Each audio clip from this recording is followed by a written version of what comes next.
नमस्कार. लैंगिक छळ किंवा लैंगिक अत्याचार असं आपण म्हटलं की त्याच्यामध्ये एखाद्या पुरुषाने एखाद्या महिलेचं केलेलं शोषण असाच आपला एक सर्वसाधारण समज असतो.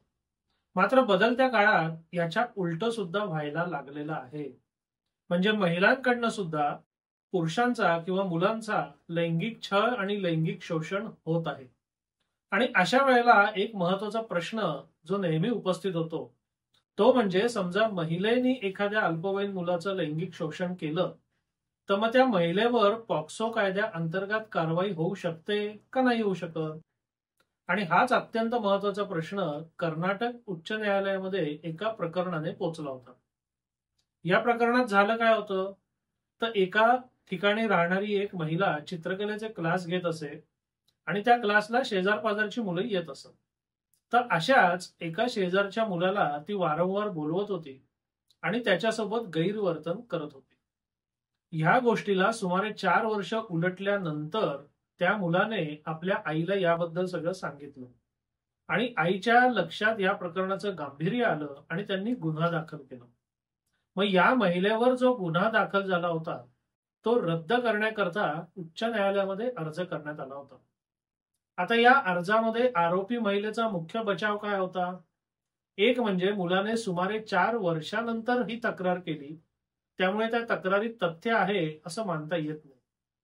दुसरा महत्वाचा मुद्दा पॉक्सो हा जो कायदा आहे त्याच्यामध्ये इंग्रजी ही जे पुरुषार्थक शब्द आहे तो वापरलेला आहे. त्यामुळे त्या कायद्या अंतर्गत महिलेवर कायदेशीर कारवाई करता येणार नाही. हे मुख्य आक्षेप या आरोपी महिलेचे नोंदवण्यात आलेले होते. कर्नाटक उच्च न्यायालयाने जेव्हा या सगळ्या प्रकरणाची सुनावणी केली तेव्हा कर्नाटक उच्च न्यायालयाने आपल्या निकालात हे स्पष्ट केलं की पॉक्सो कायद्यामध्ये 2019 साली जी सुधारणा झालेली आहे त्या सुधारणेनुसार हा कायदा मुलगा आणि मुलगी या दोघांच्या संरक्षणाकरता आहे.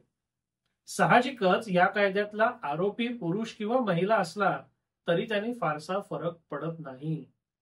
सुमारे 4 वर्षानंतर तक्रार का केली याबद्दल उच्च न्यायालयाचं असं मत होतं की अल्पवयीन मुलगा किंवा मुलगी यांच्यावर जेव्हा असं गैरवर्तन केलं जातं तेव्हा त्याच्यामुळे त्यांना धक्का बसतो आणि त्यातनं बाहेर पडायला काही कालावधी जाणं गरजेचं असतं.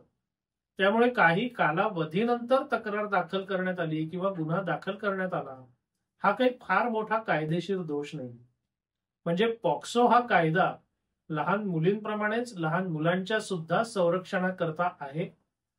पॉक्सो हा कायदा लिंग निरपेक्ष आहे आणि पॉक्सो कायद्या अंतर्गत महिलेवर सुद्धा कारवाई करता येऊ शकते अशी महत्वाची निरीक्षणं कर्नाटक उच्च न्यायालयाने नोंदवली आणि आरोपी महिलेचा गुन्हा दाखल रद्द करण्याचा जो अर्ज होता जी मागणी होती ती फेटाळून लावली.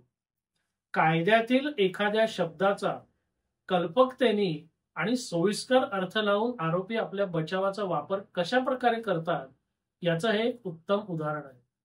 त्याचप्रमाणे बदलत्या काळात लैंगिक शोषण हे फक्त पुरुषच करतात असं नाही तर त्यात महिला सुद्धा सहभागी असू शकतात हे वास्तव नजरेत आणून देणारा म्हणूनही हा निकाल अत्यंत महत्वाचा ठरतो. आणि मगाशी म्हटल्याप्रमाणे की सोयीस्कर वापर करून किंवा कायदेशीर तरतुदींमधल्या शब्दांचा सोयीस्कर अर्थ लावून आरोपीला पळवाट काढता येणार नाही हे सुद्धा या निकालाने स्पष्ट झालेलं आहे. म्हणून पॉक्सो कायदा आणि पॉक्सो कायद्या अंतर्गत महिलांच्यावर होणारी कायदेशीर कारवाई या दृष्टीने हा एक अत्यंत महत्वाचा आणि कौतुकास्पद निर्णय कर्नाटक उच्च न्यायालयाने दिलेला आहे. या प्रकरणाची प्रत जर तुम्हाला हवी असेल तर ती ऑनलाईन उपलब्ध आहे. त्याच्याकरता त्या प्रकरणाचा क्रमांक या व्हिडिओच्या डिस्क्रिप्शन मध्ये तुम्हाला मिळेल. त्याद्वारे तुम्ही वेबसाईटवर जाऊन ते प्रकरण किंवा त्याचा आदेश डाउनलोड करू शकता. आपल्याला हा व्हिडिओ कसा वाटला अवश्य कळवा. धन्यवाद.